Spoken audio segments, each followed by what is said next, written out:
In this video, we're going to be talking about how to adjust your oxygen concentrator and your ozone generator.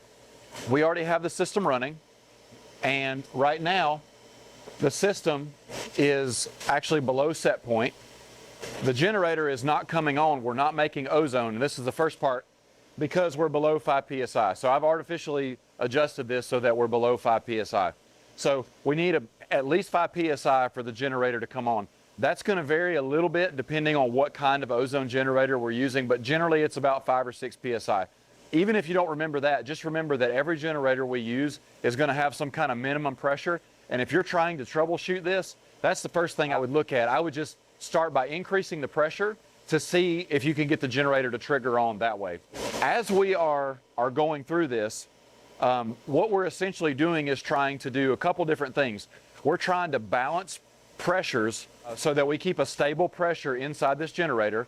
So we have the oxygen concentrator that's pushing oxygen into the generator, but we have a vacuum that's coming out of the generator that's being created by the injector pump and the injector. We're trying to adjust here and here so that we have a balanced flow through the generator. So the main way that we're going to advise you to look for that is if you're looking at the flow meter on the generator and the flow meter on the concentrator, and if those balls are dancing all around up and down with this really wide swing, that tells you that we don't have the pressures across the generator balanced. This is one thing that we're going to be advising you to do. We're going to have to go, as you'll see in just a second, we're going to work back and forth between the concentrator and the generator so that we're going to balance out these little floats. Now, we're not saying they can't move at all, but if they're swinging wide, that's bad. They should be relatively stable. Now, hold on to that piece. The first thing we're doing is we're trying to balance the floats with each other. But there's a second thing that we're balancing simultaneously. We're trying to achieve the right mixture of ozone flow and concentration. If you were to chart on an XY axis graph, if you were to chart concentration and flow, you would see that they're inverse to each other. As concentration goes up, flow goes down. As flow goes up, concentration goes down. The longer that the gas spins inside the unit, the more concentrated it becomes because it takes time to concentrate. But if it's spending longer in the unit, well, then the flow is going down because you're not flowing as much out of it. And the opposite is true as well. If you're flowing a ton of gas out of the unit, it's not spending very much time inside, and so the concentration goes down. On a side note, that's one of the things that will trigger on this low oxygen light. If you open the concentrator up just as wide as it'll go, the oxygen's flowing out so fast that it's not got enough time to get concentrated enough, and that light will come on and tell you that. So, again, we're balancing having the right mixture of both flow and concentration, and we're also trying to balance these gauges. The gauges are telling you that your pressures are balanced, and then the mixture of the concentration and flow is what you have to make your ORP go up. So we're doing those two things simultaneously. So what we're going to do now is, without having to understand all the details of that, give you a practical way that you can begin to adjust this if you need to. I'm going to give you some general references here. Generally speaking, very generally speaking, the concentrator is going to be somewhere at about 3 to 4 liters per minute. Again, that's general, but that's a good place to start. Our pressure on our ozone generator is going to be somewhere in the 7 to 12 psi. So let's just call it 10, give or take. Our flow is going to be somewhere around 6 or 7, again, give or take a little bit. So if you begin with those values, you'll at least be somewhere in the right neighborhood. So the way that would work is this. I'm going to do it just like I would tell you to do it. My concentrator's on about 3, so we're okay there. I'm going to adjust the output with the needle valve on the generator.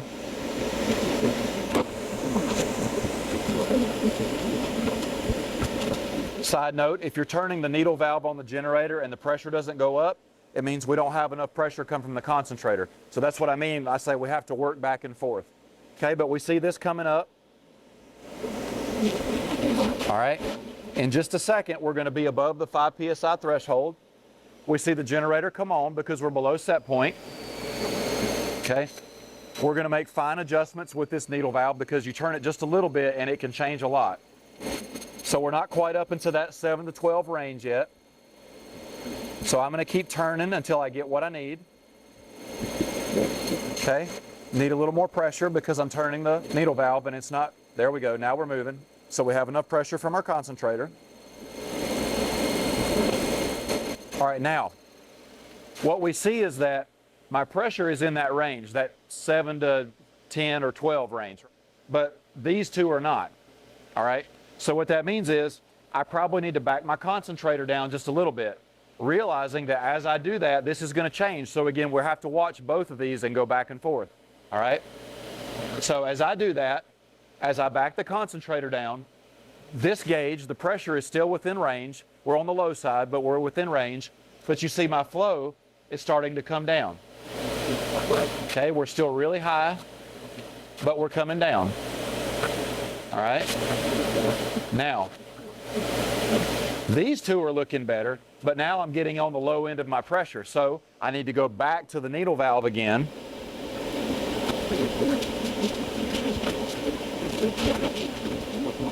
And open that back up some.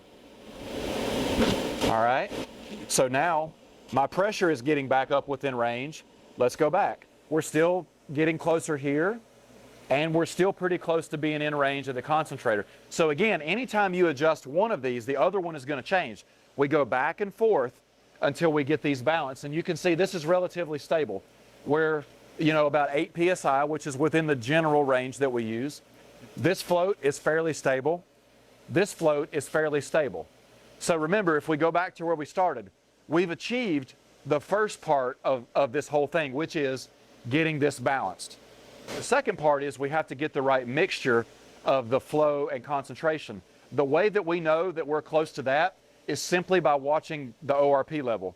So once you balance these out, if your ORP, within a few minutes, if that level shoots way up and you monitor your system over the next few days and your generator is actually turning off, what would be bad is if it's running at 100% all the time, right? That would be a good indication that, yes, I'm balanced here, but I don't have the right mixture between flow and concentration.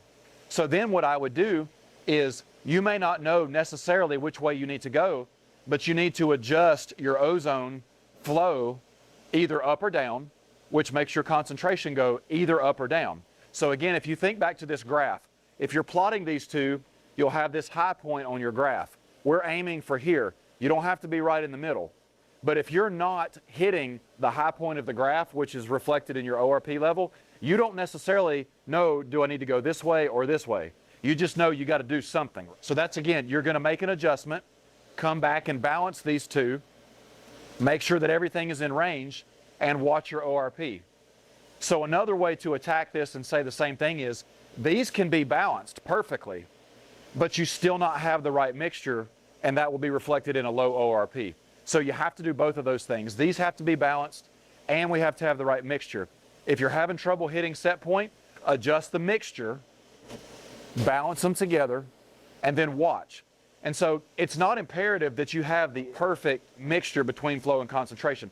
We just need to be somewhere towards the top of that graph. And again, the way you know that you're towards the top of that graph is if you're not having any trouble hitting set point. A couple quick things I would add on this to wrap up. This process that we're describing is going to be highly dependent upon the background pressure of the system. Whatever your pressure your pump skid is set at, the pressure that's coming into the ozone skid is going to have a lot to do with this. In fact, if you go switch your pump skid off, you'll see that the pressure on this will fall below 5 psi. So that's just an illustration. So if you have to change settings on your pump skid, if you say, hey, I'm not flowing enough water to my batch tanks or wherever it's going, and you go over there and adjust the pressure, you're also going to need to adjust the pressure sustaining valve. That's a different video. But just realize that if you start adjusting the pressure elsewhere, that's going to mess with this. So in an ideal situation, you would figure out what pressure you need on your pump skid. You would run your pump skid at that pressure. Then you would come over and begin to adjust your concentrator and generator. So if you adjust pressures on your pump skid, you don't necessarily need to come over here and start messing with this, but I would at least kind of keep an eye on it and just make sure that, again, you're not having any trouble hitting set point.